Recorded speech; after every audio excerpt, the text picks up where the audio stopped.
എല്ലാവർക്കും നമസ്കാരം. ഞാൻ ശ്രീ കുളത്തൂർ ഗിരീഷ് അഗ്നിഹോത്രി.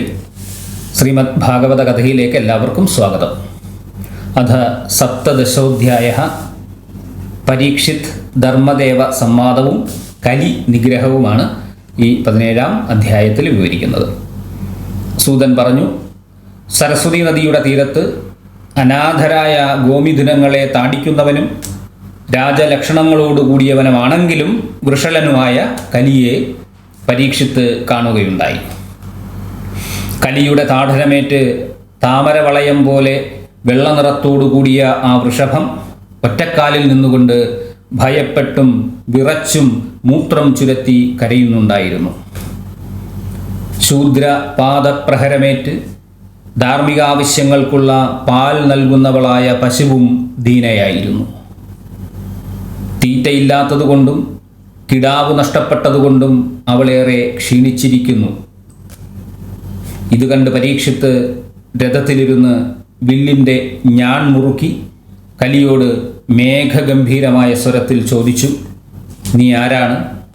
എൻ്റെ രാജ്യത്ത് ദുർബലരെ ഹിംസിക്കുന്ന നീ ആരാണ്? നീയൊരു നടനെപ്പോലെ രാജവേഷം ധരിച്ചിരിക്കുന്നെങ്കിലും കുൽസിതകർമ്മം ചെയ്യുന്നു. ഭഗവാൻ കൃഷ്ണൻ ഗാന്ധീവധാരിയായ അർജുനനോടുകൂടി സ്വർഗത്തിലേക്ക് പോയ സമയം നോക്കി നിരപരാധികളായവരെ രഹസ്യമായി ദ്രോഹിക്കുന്ന നീ വധശിക്ഷ തന്നെ അർഹിക്കുന്നവനാണ്. അനന്തരം പരീക്ഷിത്ത് ധർമ്മദേവനോട് ചോദിച്ചു, മൃണാളം പോലെ വെളുത്തവനും ഒറ്റക്കാലിൽ നിൽക്കുന്നവനും ദീനാവസ്ഥ കൊണ്ട് നമ്മെ ഖേദിക്കുന്നവനുമായ ഭഗവാൻ ആരാണ്? വല്ല ദേവനുമാണോ?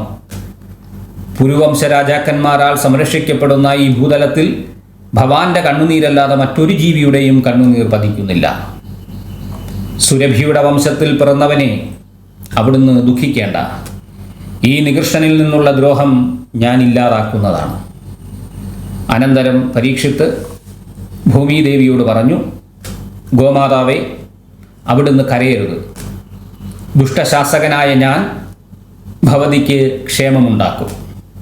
യാതൊരുവൻ്റെ ദേശത്തിലാണോ പ്രജകൾ ദുഷ്ടരാൽ ഭയപ്പെട്ട് കഴിയുന്നത്, ആ നൃപൻ്റെ യശസ്സും ആയുസ്സും കീർത്തിയും സൽഗതിയും എല്ലാം നശിക്കുന്നു. ആർത്തരായവരുടെ ദുഃഖം ശമിപ്പിക്കുക എന്നതാണ് നൃപന്മാരുടെ പരധർമ്മം. അതുകൊണ്ട് ഭൂതദ്രോഹിയും ദുഷ്ടനുമായ ഇവനെ ഞാൻ വധിക്കുന്നു. അല്ലയോ ഗോപുങ്കവ, ചതുഷ്പാദിയായ ഭവാന്റെ 3 കാലുകളും ആരാണ് മുറിച്ചത്? കൃഷ്ണന്റെ പിൻഗാമികൾ ഭരിക്കുന്ന ദേശത്ത് ഭവാനെ പോലെ കഷ്ടപ്പെടുന്നവർ ഉണ്ടാകരുത്. പാണ്ഡവരുടെ യശസ്സിന് കളങ്കമുണ്ടാക്കുന്ന വിധം അവിടുത്തേക്ക് അംഗവൈകല്യം വരുത്തിയത് ആരാണെന്ന് പറഞ്ഞാലും നിരപരാധികളും സാധുക്കളുമായ നിങ്ങൾക്ക് ഞാൻ ക്ഷേമമുണ്ടാക്കും. നിരപരാധികളെ ഉപദ്രവിക്കുന്നവന് നിശ്ചയമായും എന്നിൽ നിന്ന് ഭയമുണ്ടാകും. ദുഷ്ടരെ ശിക്ഷിച്ചാൽ മാത്രമേ ശിഷ്ടർക്ക് ക്ഷേമമുണ്ടാകൂ. നിരപരാധികളെ ഉപദ്രവിക്കുന്നതിൻ്റെ കൈകളെ തോൾവളയോടുകൂടി ഞാൻ ഛേദിക്കുന്നുണ്ട്.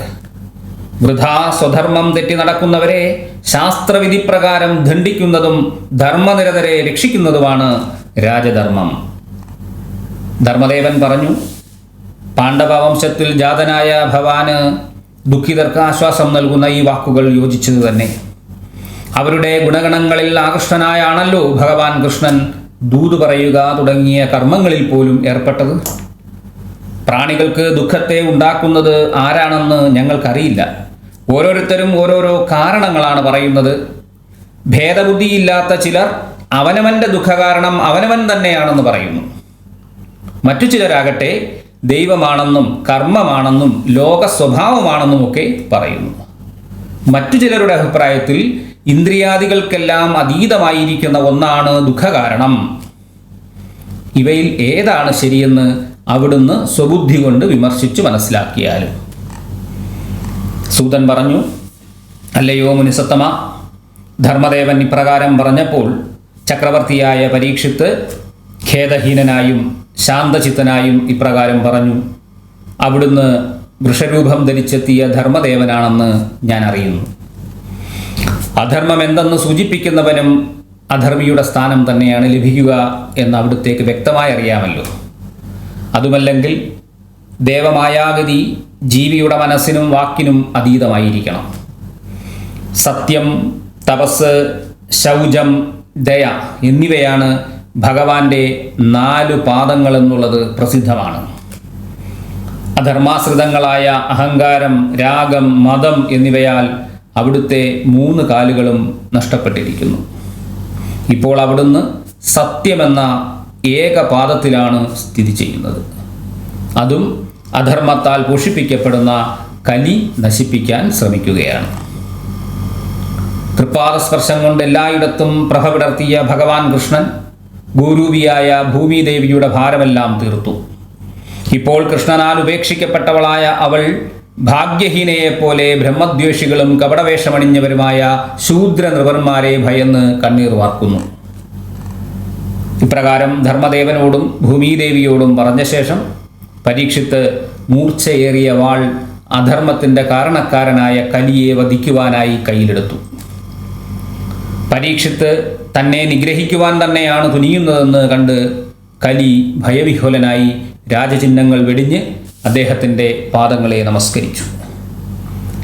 ദീനാനുകമ്പനും ശരണ്യനും പുണ്യചരിതത്തോടുകൂടിയവനുമായ പരീക്ഷിത്ത് ഇത് കണ്ട് കലിയെ വധിച്ചില്ല. അദ്ദേഹം പുഞ്ചിരിയോടുകൂടി ഇപ്രകാരം കലിയോട് പറഞ്ഞു: പാർത്ഥൻ്റെ കീർത്തിയെ നിലനിർത്തുന്ന എന്നെ ആശ്രയിച്ചവർക്ക് യാതൊരു ഭയവും ഉണ്ടാവുകയില്ല. എന്നിരുന്നാലും അധർമ്മബന്ധുവായ നീ എൻ്റെ രാജ്യത്ത് ഒരു കാരണവശാലും താമസിക്കരുത്. നീ നൃപദേശങ്ങളിൽ വസിക്കുമ്പോൾ അവരിലും ലോഭം, അസത്യം, മോഷണം, നീചഭാവം, പാപകർമ്മവാസന, അനൈശ്വര്യം, കാപഢ്യം, കലഹം, ദംഭം തുടങ്ങിയ അധർമ്മ സമൂഹങ്ങൾ ഉണ്ടാകുന്നു.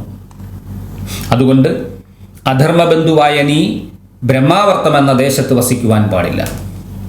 ഇവിടെ യജ്ഞസ്വരൂപനായ ശ്രീഹരിയെ യജ്ഞാനുഷ്ഠാനങ്ങളിൽ വിചക്ഷണരായ യാജ്ഞികർ നാനാവിധ യജ്ഞങ്ങൾ കൊണ്ട് യജിക്കുന്നു. സത്യധർമ്മങ്ങൾ ഒരുമിച്ചേ വസിക്കൂ. അവിടെ അധർമ്മബന്ധുവായ നീ വസിക്കരുത്.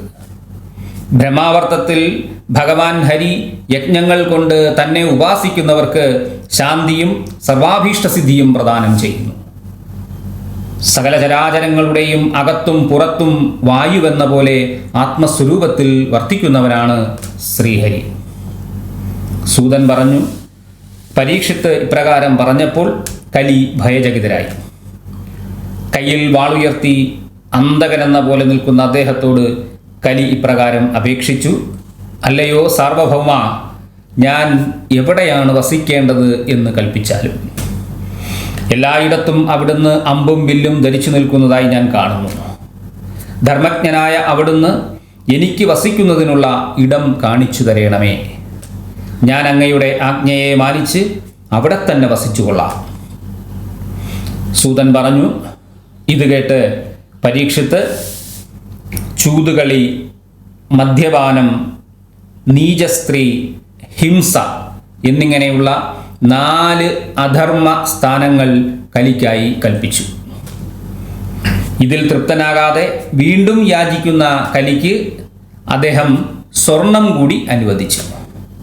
ഇവ 5ലും യഥാക്രമം അസത്യം, മതം, സ്ത്രീലമ്പടത്വം, ഹിംസ, വൈരം എന്നീ 5 ദുർഗുണങ്ങൾ അടങ്ങിയിരിക്കുന്നു. പരീക്ഷത്തിനാൽ കൽപ്പിക്കപ്പെട്ട ഈ 5 സ്ഥാനങ്ങളിലും അധർമ്മഹേതുവായ കലി അദ്ദേഹത്തിൻ്റെ ആജ്ഞയെ അനുസരിച്ചുകൊണ്ട് അധിവസിച്ചു. അതുകൊണ്ട് ഉത്കർഷം പ്രാപിക്കാൻ ഇച്ഛിക്കുന്നവൻ ഈ 5നെയും ഒഴിവാക്കണം. വിശേഷിച്ചും ധാർമ്മികനും ലോകരക്ഷകനും ഗുരുവുമായ നൃപൻ ഇവയെ യാതൊരു കാരണവശാലും സേവിക്കരുത്. അനന്തരം പരീക്ഷിത്ത് വൃഷരൂപം ധരിച്ച ധർമ്മദേവന്റെ നഷ്ടപ്പെട്ട തപസ്, ശൗചം, ദയ എന്നീ 3 പാദങ്ങളും തിരികെ ഉറപ്പിക്കുകയും ഭൂമിദേവിയെ ആശ്വസിപ്പിക്കുകയും ചെയ്തു. വനവാസത്തിന് പുറപ്പെട്ട യുധിഷ്ഠിരൻ ഏൽപ്പിച്ച സിംഹാസനത്തെ പരീക്ഷിത്ത് ഇപ്രകാരം സംരക്ഷിച്ചു. കൗരവശ്രേഷ്ഠനും മഹാഭാഗനും അതികീർത്തിയോടുകൂടിയവനുമായ പരീക്ഷിത്താണ് ഇപ്പോൾ ഹസ്തിനാപുരം ഭരിക്കുന്നത്. അദ്ദേഹം രാജ്യം ഭരിച്ചുകൊണ്ടിരിക്കുന്ന കാലത്താണ് നിങ്ങൾ ദീർഘസത്രം ആരംഭിച്ചിരിക്കുന്നത്. ഇതി ശ്രീമദ് ഭാഗവതേ മഹാപുരാണേ പ്രഥമസ്കന്ധേ കലിനിഗ്രഹോ നാമ 17 അധ്യായഃ. അങ്ങനെ 17-ാം അധ്യായം സമാപിച്ചു. ഇനി 18-ാം അധ്യായം അടുത്ത വീഡിയോയിൽ കാണാം. നന്ദി, നമസ്കാരം.